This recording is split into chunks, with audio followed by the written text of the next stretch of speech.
നമസ്കാരം. കേവലം അർത്ഥത്തിനും അധികാരത്തിനും വേണ്ടിയുള്ള രാജ്യ സംരക്ഷകർ എന്നറിയപ്പെടുന്ന വംശവിധ്വംസകരുടെ യുദ്ധക്കൊതി ചരിത്രാതീത കാലം മുതൽ ഇന്ന് വരെ അനസ്യൂതം തുടർന്നു കൊണ്ടേയിരിക്കുന്നു. കൊടുംവിനാശവും ഭീതിയും ഭയാനകതയും പാവം മനുഷ്യർക്ക് മുകളിൽ വർഷിച്ചുകൊണ്ട് അവർ അട്ടഹസിക്കുന്നു.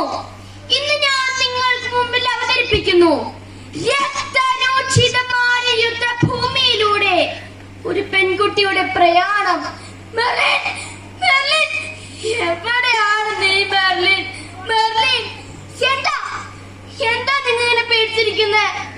പുറത്തെങ്ങും തീയും പുകയും, ആകാശത്താണെങ്കിൽ വിമാനങ്ങൾ തീർത്തപ്പിക്കൊണ്ടിരിക്കുന്നു. നമുക്ക് ഇവിടെ നിന്ന് പോകാം. അവരെവിടെയും ചുട്ട് ചാമ്പലാക്കും. എവിടേക്ക്? അടുത്ത ക്യാമ്പിലേക്കോ? അതെ, നീ പെട്ടെന്നിറങ്ങ. മക്കൾ എവിടെ? അവരകത്തുണ്ട്. മക്കളെ, ഈശാൻ, സാറ, പപ്പ.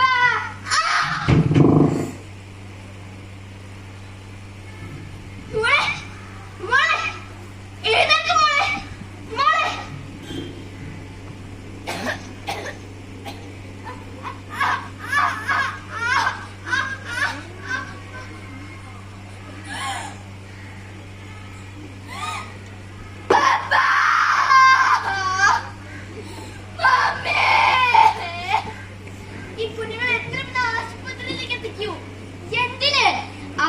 ഡോക്ടറുമില്ല, മരുന്നുമില്ല.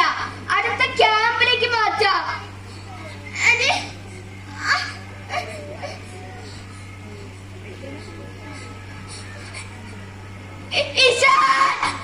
എന്റെ അനിയ ഈശാൻ, ചേച്ചി, ചേച്ചി, എത്ര നേരം എവിടെയായിരുന്നു? മമ്മി കാണാനില്ല. എവിടെ പപ്പയും മമ്മിയും? പപ്പയും മമ്മിയും വരും, അവര് വരും. ഭക്ഷണവും വെള്ളവുമില്ലാതെ 4 ദിവസം കഴിഞ്ഞു. ദൈവമേ, കുഞ്ഞുങ്ങൾ അവശരായല്ലോ. അതെ, അതെ, അതാ സൈനികർ ഒരു ഭക്ഷണം കൊണ്ടുവന്നു. അതെ, ഭക്ഷണം. ഇതാ മക്കളെ, ഭക്ഷണം കുറച്ചേ ഉള്ളൂ. കഴിക്ക്, കഴിക്ക്. ഇതാ ഈശ്വരൻ, കഴിക്ക്.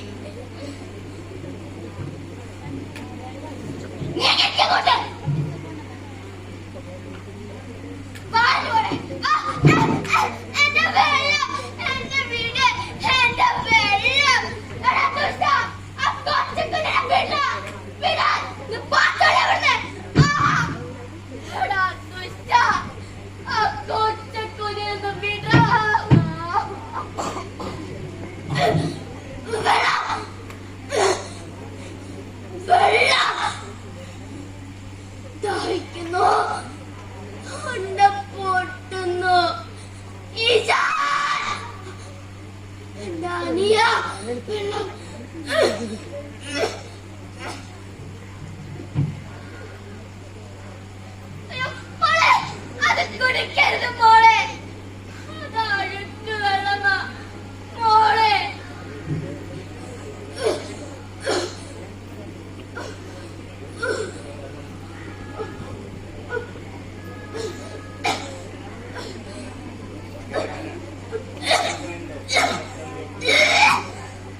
നമ്മുടെ രാജിയെ ഉന്മൂലനം ചെയ്യാൻ വേണ്ടി കച്ചക്കെട്ടിരുന്ന രാക്ഷസന്മാരെ കേവലം അധികാരം എന്ന അപ്പകഷ്ണത്തിന് വേണ്ടി മനുഷ്യക്കുലത്തെ നാശത്തിലേക്ക് വലിച്ചെറിയുന്നവരെ കാണുക, കണ്കൾ തുറന്നു കാണുക. നിങ്ങളുടെ യുദ്ധക്കൊടി നാമേവർക്കും നൽകുന്ന ഭീതിജനകമായ അവസ്ഥ കാണുക, കണ്കൾ തുറന്നു കാണുക. നന്ദി, നമസ്കാരം.